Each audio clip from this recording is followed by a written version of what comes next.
Grandona. Alô, alô, você que acompanha aí o nosso...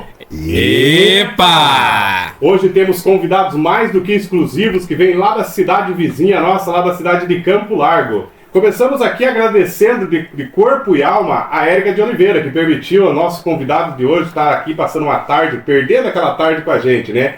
Agradecer o João Pedro e a Sofia também, que hoje era dia dele andar de bicicleta, soltar papagaio, passear com eles no parque, e eles acabaram liberando o paizão para vir com a gente. Obrigado então a Érica, ao João Pedro, a Sofia, por liberarem aqui para nós esse grande trabalhador, né? O cara que começou na agricultura, já foi até fora do Brasil trabalhar, trabalhou em cozinha, açougue, supermercado, e hoje está no ramo de educação, né? Está na educação. Então seja muito bem-vindo ao nosso programa e uma salva de palmas para ele, Emílio Seco! Aê! Aí o Emílio, como no hobby dele, ele encontra as pessoas maravilhosas e formam grandes amizades, hoje ele trouxe também com a gente aqui, vamos agradecer em especial também a Ana Paula, né?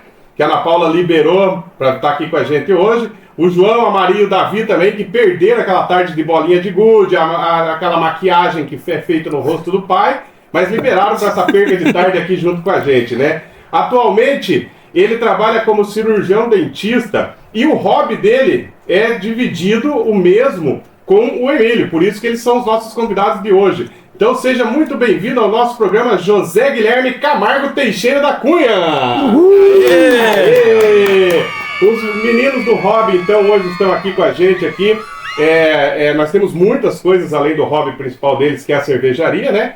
Mas, enfim, né, Joaquim? A cervejaria é uma coisa que está crescendo muito artesanal no país e é uma coisa que tem dado bastante destaque aqui entre os nossos convidados aqui do programa. Temos o Rodrigo ali. Qualquer coisa vocês podem perguntar pro Rodrigo, fique à vontade, tá bom? Tá bom. É o cara que fez toda essa cagada que não estava dando certo, é ele, tá certo? E temos o Joaquim aqui também, que é um cara que está aqui também de apoio, tá? Só de apoio, né? E depois você só não pergunte pro Joaquim como é que ele faz com a barba para ficar daquela cor, porque senão daí... Aí lascou, aí complicou, aí complicou. Você usa. A mesma tinta aqui, eu nada. Aí foi bom, hein? A minha é mais barata. Mas então, Emílio, considerações iniciais aí, a tua perspectiva para essa tarde de hoje, né? Quais são as perspectivas, as estimativas da gente chegar nesse programa hoje? Cara, tô sem perspectiva para hoje, né? Depois do atraso, tivemos o atraso da BR, tava explodindo dinamite, por isso que a gente quase chegou atrasado, né? Quase não, a gente chegou 40 minutos atrasado, mas vocês estavam mais atrasados do que a gente ainda, né? Então, ainda bem que nós não chegamos no horário. Então, a perspectiva a partir disso seja o que Deus quiser. Muito bom, né? E o José, então, que veio hoje nesse convite maravilhoso também, divide a mesma perspectiva que ele ali da rodovia e... Qual que foi essa... Bom, primeiro, agradecido por ter conseguido chegar, né? A gente ficou parado lá um tempo, não sabia se ia conseguir fluir. Pegamos uma estrada de chão para desviar. Parece que estavam explodindo as pedras da BR, dinamite, né? Uhum. E conseguimos chegar aqui, mas alegre, feliz por estar participando aqui. O importante é você perder essa tarde de sábado aqui com a gente, né? Porque depois você vai voltar para tua casa daqui uns 10 anos, talvez você olhe para trás e fala, puta, que tarde perdida, né, cara? Mas fui lá, né, eu conheci o cara. Não tem dúvida. Não tem dúvida que a gente vai se arrepender muito. Eu fui lá, né, eu conheci o cara, fui fazer um favor para ele e acabei perdendo a minha tarde de sábado e tal. Um ano, tô enrolando. Enrolei um ano, cara.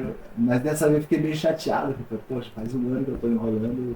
Vou ter que ir. E o Joaquim tem um ditado muito importante que eu queria saber a respeito do nosso programa, para recomendar. O Joaquim vai te fazer essa pergunta agora que ele faz para todo o programa. Se você convidou o José para vir junto, por quê, Joaquim? Fala lá. Porque a gente quer saber se é amigo ou inimigo, né, irmão? Porque a gente fala assim, que se você gosta do programa, você indica para os amigos. Mas se você não gosta, você indica para os inimigos, para fazer eles perder o tempo, né? No caso do José, qual que foi a perspectiva? A perspectiva foi o seguinte, o programa de vocês é muito ruim. Né? E vocês não têm carisma, não tem nada. Então tem que levar um cara que tenha esse carisma, que seja legal, que saiba, que coloque as coisas no lugar. pra ver se vocês aprendem alguma coisa. Ah, então foi ótimo, então, Não, eu José. pensei no José justamente por isso. Ah, ó, muito obrigado. Não, muito obrigado. Eu que agradecer o Emílio. Esperamos não estragar ele, né? Esperamos não estragar o José aqui. E José, e você, assim, quando pensou de vir aí pra essa como é que se chama? Resenha, né, Joaquim? Que você fala, que essa palavra bonita, né? Resenha. O que você pensou, assim? Falou, o que eu vou encontrar lá, meu Deus do céu? Então, a Você nem- gente, o Emílio, a gente participa de um grupo do WhatsApp que tem lá 40, 50 cervejeiros, né? Já Uhum. teve 72. Daí ele me escolheu para vir, eu falei, bom, Alguma coisa contra você ele tem, então. ou, né, me senti até de certa forma honrado, né? Tem amigos que produzem cerveja há mais tempo, tem mais conhecimento e tal. Ele falou assim, não, acho que eu vou chamar ele que ele, né? A gente já fez cerveja junto, né? Fizemos uma collab lá na malteria, né? E a gente sempre se deu muito, assim, eu acho, para a proposta do programa, né? Que é justamente uma pessoa que tenha carisma, que consiga desenrolar um papo de horas sem ficar chato, esse cara é o Zé. É o Zé. É o Zé. Figuraça, então. Vocês vão atrapalhar ele hoje no programa. Vamos mas- atrapalhar. A gente atrapalha todo mundo, né? Mas assim, o certo era vocês ficar quietos, não ficar fazendo muita pergunta, deixar ele. Ele contar um pouco mais. Exatamente. Então, para que isso aconteça, nós vamos deixar aqui, eu vou começar com o Zé, então. Né, o Zé, eu A sei melhor que coisa, melhor o Zé é coisa. engenheiro civil também, né, Zé? Eu sou cirurgião dentista. Cirurgião dentista e é Eu- engenheiro civil Eu também? fiz engenharia elétrica, Ah, engenharia mas elétrica. acabei não seguindo a profissão. Eu, Uhum. desde 2000 e alguma coisa, trabalhando aí como cirurgião dentista. É que o Argos, ele confundiu ali a engenharia civil e odontologia, é muito próximo. bem próximo. É, mas é muito próximo, tem que arrancar, mexer na raiz, né? Raiz. É parafuso também, cirurgião dentista. Mexe também na raiz. parafusa pra Tem colocar atividade, né? Tem que calcificar, não tem que calcificar ali o local. Como é que é aquele produto que Eu coloca acho lá que na... eles vão escutar. Cimento? É cimentar, não tem uma parte que se usa o termo cimentar em odontologia, né? Tem cimento de Que- construção também, né? É parecido. Tem, né, o Os termo materiais são muito, cimento. muito próximos. Muito Então, próximos. só- Mas é assim, pode falar. Não, vai você. Não sei, fazer uma pergunta. Tira a Não, paroímpa esqueci, primeiro, aí né? fica mais. Ah, limpa, eu cago você limpa. Ô Zé, mas vamos começar com você então, já que o Emílio passou toda essa bola, jogou no teu colo aí, e é você que vai bater com o pênalti. A cerveja, como que a cerveja artesanal, essa produção, chega na tua vida? Na verdade, eu preciso contar a história de quando eu tomei a primeira cerveja artesanal da minha vida. Eu devia ter uns 9 ou 10 anos de idade. E eu fui chamar o meu vizinho, que era meu amigo, e ele passava as tardes na casa da avó. Então era aquele tempo que não tinha nem campainha, né? Uhum. Chegava lá e batia a palma e tal, daí saiu a avó dele, ô, o Muriel tá aí? Tá, entre, né? Daí entrava pela casa pelos fundos, era muito comum as casas antigas ter aquele hall de entrada na frente, mas você entrava pelos fundos, onde tinha cozinha, lavanderia. Pra não sujar a sala, né? Já os Eu imagino que sim, né? Não deixava pra gente não sujar a sala, né? Deixava para quem era visita mesmo, né? Porque a sala é pro fundo, Já né? era de casa ali, então eu entrei na casa, ele não estava ali na cozinha, fui num quarto que tinha televisão, ele não estava. E fui procurar ele dentro da casa, não achei, fui dar a volta na casa e de repente sai ele debaixo assim da escada da entrada da casa da frente. Tinha lá era um bunker, né? Assim, era a Dona Vale, era uma alemã. E eles tinham meio que um bunker embaixo da casa, aquele dia que eu acabei descobrindo isso. Caramba. E ele me chamou, entre aqui. Se cai a bomba antes disso, você não ia se socorrer lá. E daí lá embaixo ele falou assim, a minha avó fez cerveja. Um monte de garrafa de cerveja artesanal dela, e ele com o abridor abriu uma, né? Aquele pss, e tomamos quente. Eu acho que a gente deve ter tomado umas 3 garrafas ali, né? De boa isso. E eu voltei pra casa e eu acho que eu nunca dormi tão cedo. 7h30 da noite já tava dormindo. Mas você imagina que a gente não guardou os copos, não lavou as garrafas, deve ter ficado tudo jogado lá embaixo, né? E eu esperando a bronca, porque eu imaginava que no dia seguinte mesmo ela ia contar pra minha mãe e ia vir a bronca, né? Mas ela, pra não se comprometer, quem sabe não tenha contado nada. Falou, pô, foi Eu vacilo permiti. meu e tal, né? Deixei aqui o porão aberto, os meninos... E também ela deve ter demorado alguns dias pra achar as garrafas vazias lá. Mas deve ter tido certeza que foi a gente, né? Ela não contou nada pra minha mãe, talvez pra não se comprometer. Mas por outro lado, toda vez que a gente chegava lá, o cadeadinho estava fechado lá, a porta do Pra garantir, né? Pra garantir, não tivemos acesso a cerveja artesanal. Então esse foi o primeiro contato que eu tive com cerveja artesanal. E daí depois foi tomando cerveja artesanal quando abriu em Campo Largo a malteria, do lado do meu consultório. Então saía lá, não conhecia direito, sempre pedia uma Pilsen no começo. Depois que a gente vai aprendendo, né, a tomar as outras IPA, APA, tomar uma belga, tal, fui conhecendo outros estilos. Mas a primeira vez que eu fiz cerveja mesmo foi o Euler, amigão meu compadre, até padrinho do meu filho. Ele comprou um equipamento pela internet e ficou insistindo para que eu fosse fazer a cerveja na casa dele. Eu falava, mas eu não quero fazer cerveja, eu só quero tomar. Ele, não, mas você tem que vir aqui pra gente fazer, pra você aprender e não sei o quê. Na verdade, eu acho que ele tinha medo de contar pra mulher dele que ele tinha comprado o equipamento sozinho. Colocou você de sócio. Eu acho que ele foi mais ou menos isso, me colocou de sócio, né? Foi o José. José comprou, insistiu e a mulher dele não quer na casa, acabei guardando aqui. Tipo o Emílio, que quis repartir a bomba de vir no programa hoje, trouxe você. Nunca perguntei pra ele de fato, mas imagino que a história seja mais ou menos por aí. Só Né? um amigo legal mesmo. E daí fizemos lá a primeira produção de cerveja, a segunda, daí na terceira ele falou, agora eu vou levar o equipamento, a gente vai fazer na tua casa aí, né? Daí que caiu a ficha, né? Falei, não, a gente é sócio no equipamento. Então isso foi final de 2019 e desde então eu pelo menos uma vez por mês eu faço uma abraçagem de cerveja. Em alguns períodos, como na pandemia, fazia a cada 15 dias e tal. E daí era para vender essas cervejas, né? Então a minha ideia era vender as que sobrassem, mas nunca sobrou. Até agora não conseguiu chegar nessa etapa. Não. Geralmente eu tomo, tu pensa, não, vou vender a metade, né? O importante é não perder, né? É importante é não perder, não teve desse desperdício, né? Exatamente. Mas que legal, José.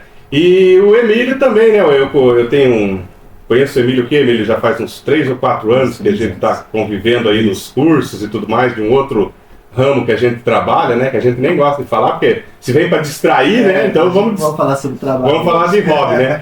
E o Emílio, desde quando eu conheci você, Emílio, você já estava na cerveja, né? Faz mais do que isso. Como que foi o teu primeiro relacionamento com a cerveja? Bom, artesanal, né? Com a cerveja artesanal, É. O relacionamento com a cerveja ele é precoce, mas com a artesanal ela veio bem depois. Né? Então, quando eu retornei ao Brasil, né, então eu sentia a saudade daquele negócio de você ter uma variedade. Né? Só tinha Brahma, Skol, aí lançavam Itaipava, lançavam Devassa e tal, que eram umas coisas que era novo, né? E a busca por novidade você sempre... E aí, Campo Largos tem a Klein, né? A cervejaria Klein, que na época faziam cervejas muito boas. As cervejas da Klein, elas sempre foram ruins, né? Melhorou. No início eram cervejas até de qualidade, né? E aí, eu tenho um irmão que... Nós somos uma família de 12 irmãos, né? Caraca, que legal, que bom, isso é bom. Aí, assim que o meu irmão veio tem um irmão que mora na Paraíba. Uhum. E ele veio passar um período em casa, né? As férias e tal. Passou uma semana em casa. E aí começamos a... Deu pau aqui, não. Começou a chiar. Pode continuar. Pode continuar? Uhum. E aí Alô, som. Aí, agora tá bom. Aí eu peguei... vamos tomar umas cervejas diferentes e tal, né? Mas eu gosto só de Pilsen, de Lager, né? E tal. Não, fui na loja e comprei vários estilos diferentes de cerveja, né? Que são cervejas que eram cerveja da Klein, que era praticamente a única fonte de cerveja artesanal que tínhamos naquela época, 2007, 2000. Aí ele pegou e ele ficou apaixonado pela Stout. Né? Nossa, que cerveja maravilhosa e tal. E realmente a Stout na época, a Stout da Klein realmente era uma cerveja muito boa. Uhum. E aí aquilo ficou na cabeça dele. Poxa, aí ele foi lá para o Nordeste e começou a estudar. Aí passou vários anos estudando como é que fazia. E aí ele começou a desenvolver, a desenvolver receitas e tal, e inclusive começou a ensinar as pessoas. Ele criou um curso onde ele no final de semana ele recebia as pessoas na casa dele e começava, e lá ele ensinava as pessoas a fazer cerveja, lá na Paraíba, lá em Campina Grande. Né? E aí, na época não tínhamos WhatsApp, essas coisas, quando ligávamos um para o outro, você tem que começar a fazer cerveja também e tal. E aí quando veio o advento da internet, mais ou menos lá por 2013, 2014, comecei lá, o que eu não vou fazer, né? E aí assistia vídeos e tal, acompanhava, participava de alguns grupos que faziam isso, e em 2016, 2017, quando nasceu a minha filha, eu tinha uma empresa na época, além do trabalho como professor, eu tinha uma empresa, então quando a minha filha estava para nascer, vendemos a outra empresa e ficamos só trabalhando para o Estado mesmo. Aí fiquei com finais de semana e tal. Aí como diria o pessoal, ficou de varda? Não, de varda, conhece o termo varda? Né? É sem fazer nada, de varde. De varde. É. Aí ficamos de varde e aí comecei em 2017, comecei a fazer 2016, final de 2016, começo de 2017, fiz minhas primeiras levas. Então até hoje também faço, pelo menos uma por mês é garantido, às vezes sai duas, tá? Mas não está no nenhum dos dois ainda. O José comentou agora que não chegou no mercado ainda, ele conseguir vender. Você está conseguindo faturar ou até agora é um faturamento esporádico? Né, até a gente conversava sobre isso. Eu já vendi bastante. Quando eu comecei a fabricar, a fazer e a vender. E eu vendia bastante. Só que num determinado momento eu percebi que o que era para ser um hobby acabou virando uma necessidade. Assim, todo final de semana eu estava fazendo 40, 80 litros de cerveja. Todo final de semana. Então isso acabava gerando uma exaustão. Não, assim, acabou virando um compromisso. E o hobby, quando ele é compromisso, quando é compromisso, ele... O prazer foge. Prazer foge. Vai perdendo tesão. E também a questão que muita gente não conhece cerveja artesanal. E assim, você faz Brahma, você faz Heineken, eles querem que eu fale cerveja que já existe. Mas desculpe a ignorância, qual a diferença básica, assim? Nenhuma. A diferença, existem sabor, centenas de estilos de cervejas, né? E tem aqueles que você mais se identifica, que você gosta mais. Né? E com certeza não é Lager, não é Pilsen, né? Normalmente a gente vai preferir cervejas mais complexas, né? Que Lager e Pilsen, ela se destacam justamente por quê? Porque elas são muito parecidas, né? Você sabe como que é uma Pilsen. Isso, né? Porque elas são muito parecidas. A melhor Pilsen da pior Pilsen, que na realidade é um nome que a gente adota no Brasil, né? Na verdade é uma American Standard, né? Elas são muito parecidas. Da melhor e a pior você vai ver a diferença de processo, tá? Que você vai perceber, mas você sabe o que você espera de uma cerveja assim. Diferente de uma cerveja mais de uma ale, de uma stout, de uma IPA, né? Que ela vai te dar uma variação, né? Dependendo dos ingredientes, dependendo do processo, da levedura que você usa, você vai ter uma gama muito grande para ficar limitado só naquela coisa sem graça e aguarda da pizza. Outra coisa que eu considero, desculpa. Pode falar. Mas para que eu vou reproduzir uma cerveja comercial? Também tem isso. Também, exatamente. Então eu vou levar eles são muito bons 8, 9 horas entre organizar os equipamentos, fazer a abraçagem, depois lavar todos os equipamentos. Para oferecer o que já tem em para fazer aquela, né? que eu pego no freezer do posto de gasolina. Não faz sentido. Então pega uma promoção do hipermercado ainda, né? Eu vou fazer algo que seja distinto, né? Aquelas que são as comerciais. Não vou gastar energia e tempo para fazer uma cerveja, e muitas vezes, até em termos de custo, talvez saia pouco mais barato, até a mesma coisa, não sei. Não faz muita diferença, então é melhor eu ir lá no posto de gasolina, abrir a geladeira e pego uma marca comum, em vez de eu mesmo tentar reproduzir ela. Mas o José fez mais para o consumo, né, que você falou. O Emílio que vendeu, por exemplo, o custo, esse custo, claro que tem um lado comercial, que imagino que uma empresa compra em larga quantidade, isso vai baratear o produto final, né? Mas assim, o custo da cerveja artesanal é muito maior do que da comercial?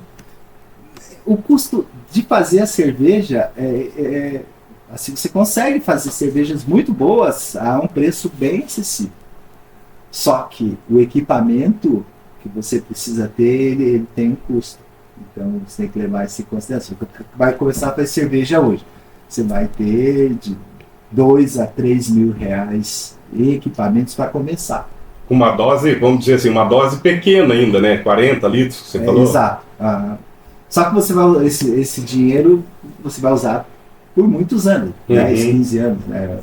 E o caro não é para cerveja, é os equipamentos que você usa para fazer. Acho que o custo hoje de você fazer uma artesanal, ela varia também conforme os ingredientes e o estilo da cerveja.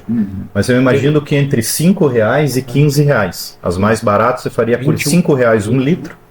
E as mais complexas, digamos assim, que vai mais malte e lúpulo, chega, dependendo da levedura também, a R$15 um litro de cerveja que você vai fazer na tua casa. O custo maior mesmo é o tempo, pelo que vocês estão falando, que não é uma coisa tão simples assim de fazer, né? O custo do tempo de lavado, vai ter que despender algumas horas ali nesse processo. É um dia inteiro. E o tempo nosso às vezes não tem preço, né? O tempo tem que ser pro hobby, né? Pra felicidade daí, né? Assim, mas é um tempo que eu gosto de desperdiçar. Não, sim, é prazeroso, né? Porque você está gerando a dopamina, né? Que é o teu prazer de estar ali. O José até falou a questão de uma cerveja mais aguada, ou você, não sei. Nós chegamos a experimentar, o Joaquim não, mas eu e o Rodrigo chegamos a experimentar aqui são da área da educação. O Lauro, daqui de Araucária, e o José, que é de São José dos Pinhais, estiveram no programa com a gente. E aí o Lauro, que é muito próximo da gente, ele acabou trazendo uma dessas pra gente ver, e é encorpado, né? Eu falo assim que a diferença está em você bater um achocolatado com leite que você tirou direto do animal lá na fazenda, você bate o achocolatado naquele leite, você sente o leite mais encorpado, né? Ou você bateu o achocolatado num semi-desnatado, sem lactose, que vem na caixinha, né? Então eu percebi, o meu paladar não é um mestre cervejeiro, mas eu percebi essa densidade na cerveja, e isso é muito claro na artesanal, né? Quando você pensa que a artesanal tem uma temperatura diferente para se tomar, né? Ele recomendou essa aqui, eu quero que vocês vão tomar entre 2 graus, entre 1 e 2 graus acima de 0, né?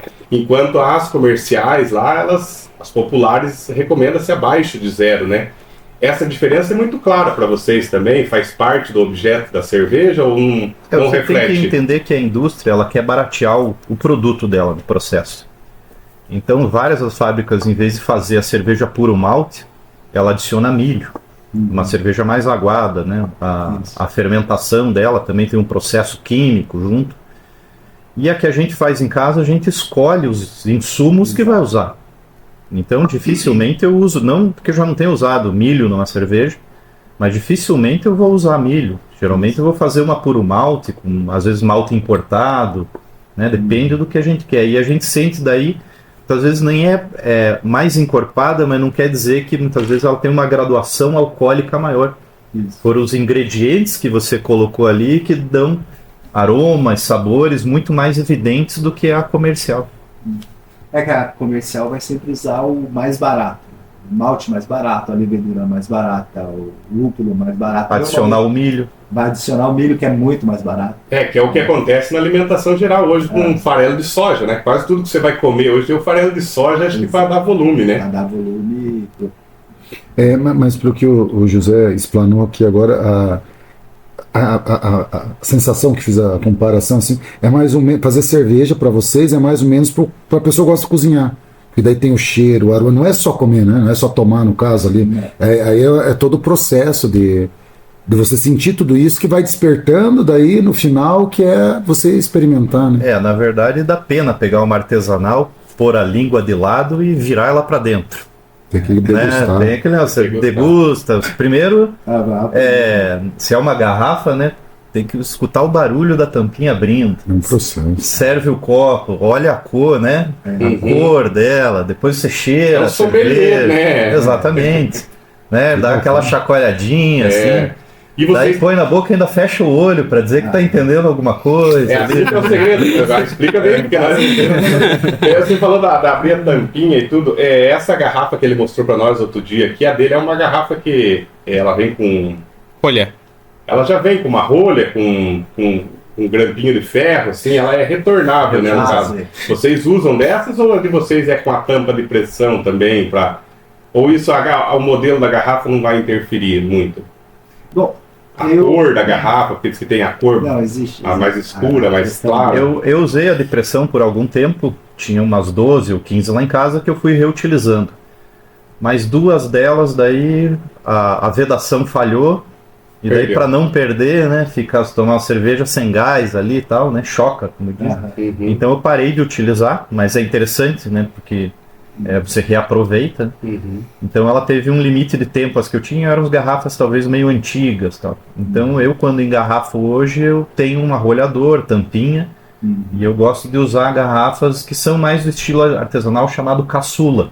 Caçula e caçulinha, são Mas garrafas mais igual aquela gordinhas. guaranazinha assim que a gente tomava quando era criança, chamava caçulinha no interior do Paraná, um guaranazinho, uma garrafinha menorzinha e mais gordinha, assim, né? Você vê essas garrafas ainda na retornável de 300 ou 350 ml, se não me engano, de Brahma, Skol ainda tem. Ah, sei qual De que é. distribuidora tem. E a caçula, ela é um pouco maior, mas ela é mais arredondada do que a garrafa normal. Então é muito comum a gente encontrar em fábricas como a Opa, Colorado. a Colorado, tem essa garrafa.